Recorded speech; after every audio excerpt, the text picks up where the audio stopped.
Susah aja tinggal di Indonesia. Itulah bedanya luar negeri dan Indonesia. Kesukaran hidup di Indonesia ini, susahnya menjadi warga negara Indonesia yang... Wah, sekarang Mbak Sri baru menyadari ya, bagaimana susahnya hidup di negara kita ya. Tidak sama seperti masa waktu Mbak Sri tinggal di dalam negara Malaysia ya.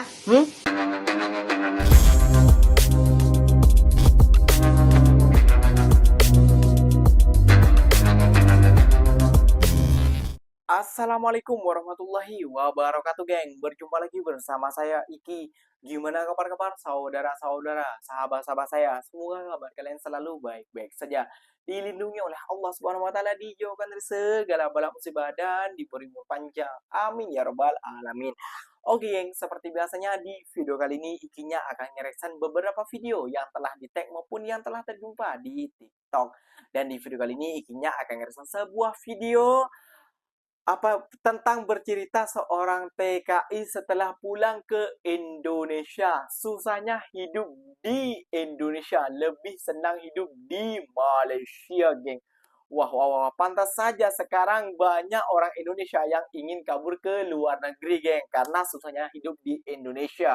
Itu tidak bisa dipungkiri. Jangan sakit hati buat netizen Konoha yang SDM-nya rendah. Karena itu adalah faktanya, geng. Karena faktanya apa? Karena banyak warga kita Indonesia yang sudah pindah ataupun berwarga negara ke luar negara. Kayak gitu, gengnya itu banyak. Kayak gitu, itu memang fakta. Karena kenapa? Karena di luar negara, terutama Malaysia, Singapura, Brunei, dan lain sebagainya, itu kehidupannya lebih sejahtera, lebih tentram, kayak gitu, lebih aman. Makanya kalau ada konten tentang studi banding antar sebuah negara, suruh mencontoh negara ini, mentalitinya harus berubah. Kalian tuh jangan marah. Kalian harus berpikir, oh iya, kita harus bisa mencontoh negara Malaysia. Oh iya, kita harus bisa mencontoh negara Singapura. Oh iya, kita harus bisa mencontoh negara Korea. Oh, gak mungkin. Terlalu jauh, udah terlampau. Oke, geng. Jom kita simak bersama-sama. Tentunya kalian sudah penasaran kan? Namun sebelum itu jangan lupa dulu dong, geng, sokong channel ini dengan cara apa? Subscribe, like, comment, and share-nya. Apapun benda silahkan komen di bawah. Janji jangan bergaduh. Oke, kita simak dulu videonya. Let's go.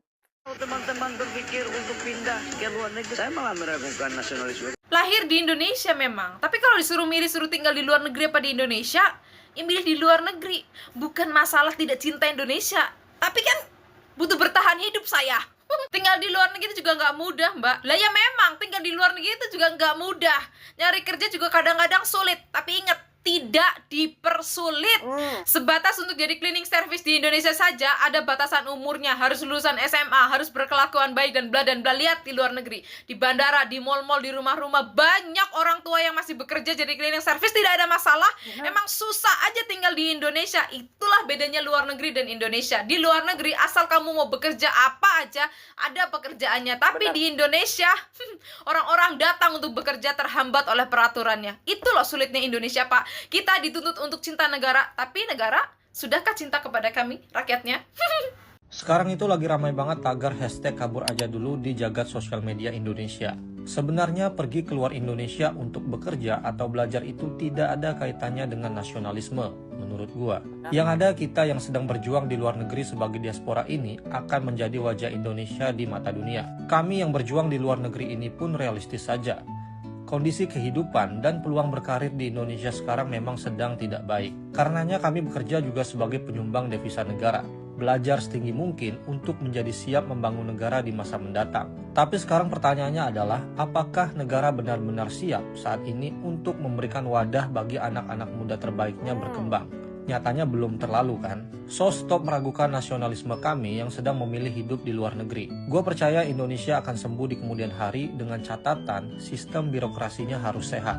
So mari berjuang sama-sama. Banget. Ada dua bang jago keren yang mengganggu aktivitas anak-anak.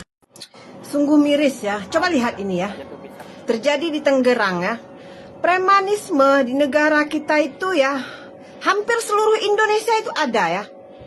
Ya, di mana mereka ya memalak masyarakat, memalak pengusaha, bahkan ini anak-anak sekolah yang sedang melakukan aktivitas pun dipalak ya luar biasa sekali. Jadi kepada engkau lah, Kokori, Aftar, Papa Tua ya yang ada di Indonesia sana ya, jangan sibuk mengurusi hal-hal yang ada dalam negara Malaysia nih. Urus yang ada dalam negara kita ya. Coba lihat sekarang ya.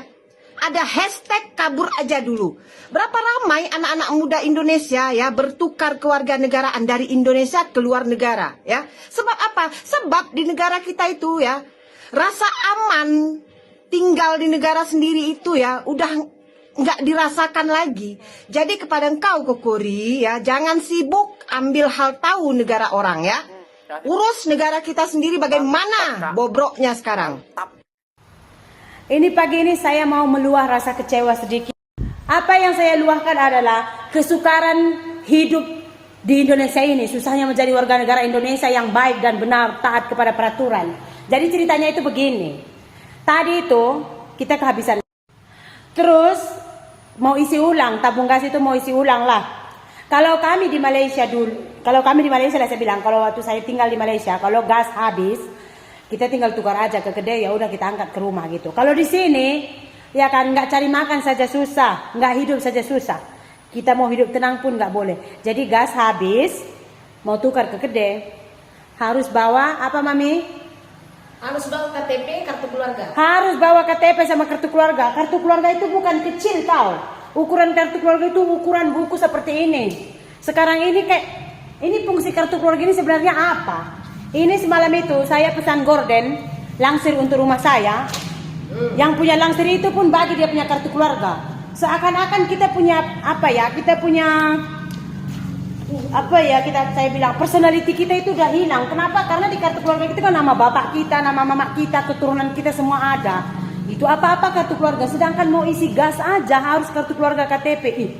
Kok ngeri kali hidup ini, nggak usah dipersulit lah, udah cukup sulit kita cari makan di Indonesia ini. Jangan pula mau ngisi gas aja pun ini itu. Cukuplah mau ganti kartu aja pun, kartu keluarga, KTP semua oke. Tapi ini mau isi gas, ganti gas, isi ulang gas pun. Sebentar lagi kita mau beli galon, isi ulang galon pun kartu keluarga, KTP. Mau beli sabun cuci, kartu keluarga, KTP. Mau beli sempak anak, kartu keluarga, KTP. Sebenarnya fungsi kartu keluarga dengan KTP ini apa sebenarnya ini? Saya pening kepala saya lah.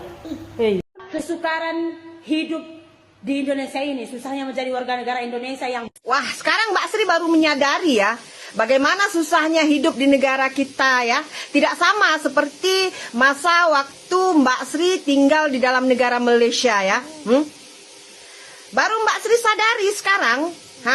Aduh Mbak Sri ya, dulu bukan main lagi Mbak Sri ya. Menghujat akulah ya. Sekarang baru Mbak Sri menyadari begitu sulitnya, susahnya hidup di negara sendiri. Untuk mendapatkan gas 3 kilo aja Mbak Sri kesusahan. Tidak sama seperti Mbak Sri tinggal di negara Malaysia dulu ya. Di Malaysia kita mau mendapatkan gas saja, kita call aja kedai itu ya, dihantar. Susah ya Mbak Sri ya di negara kita. Baru sadar ya Mbak Sri ya. Tapi apapun Mbak Sri ya, terbaiklah Mbak Sri berani meluahkan perasaan Mbak Sri. Ya, kita selaku rakyat cuma bisa bersuara di media sosial. Namun ada sebagian juga yang tidak terima. Ya, menurut IQ-nya sih IQ di bawah rata-rata ataupun SDM-nya rendah-rendah. Bila kita bersuara ataupun mengkritik, itu memang tugas kita. Karena kita kayak gitu ya. Kita, bukan saya saja ya. Kita adalah membayar kepada para para pejabat-pejabat itu gajinya dari uang rakyat kayak gitu. Jadi paham sedikit. Kalau ada orang membuat studi banding, ada membuat perbandingan, ada suruh mencontoh, ada suruh membuat misalnya, wah negara itu bagus ya, wah gimana tuh anunya, wah itu seperti itu penuturannya, wah ternyata sistemnya seperti itu. Marilah kita contoh, gak usah malu dan gak usah gengsi. Buat apa gengsi? Kalau gengsi terus, ya hidup negara kita akan seperti ini saja. Negara kita akan dibawa terus. Katanya negara besar, negara alamnya yang banyak, kekayaan alamnya yang luar biasa. Kalau bisa yang paling banyak di dunia ini, namun rakyatnya masih susah, dipersusah malahan, bukan susah. Jadi kalau kita membuat studi banding antara suruh mencontoh, mentality harus berubah. Kalian harus sadar, kalian harus berpikir. oh iya mungkin ada kesilapan, ada kesalahan. Contohnya seperti ini, ada ulangan dari cikgu kalian, ada pak guru kalian, pastilah dikoreksi. Kalau ada salah, pastilah nilainya akan dikurang. Seperti itu juga kita mengkoreksinya. Jadi marilah kita saling mencontoh negara-negara yang maju, negara-negara jiran kita yang maju. Masa kita harus numpang terus sama negara jiran? Kan nggak mungkin.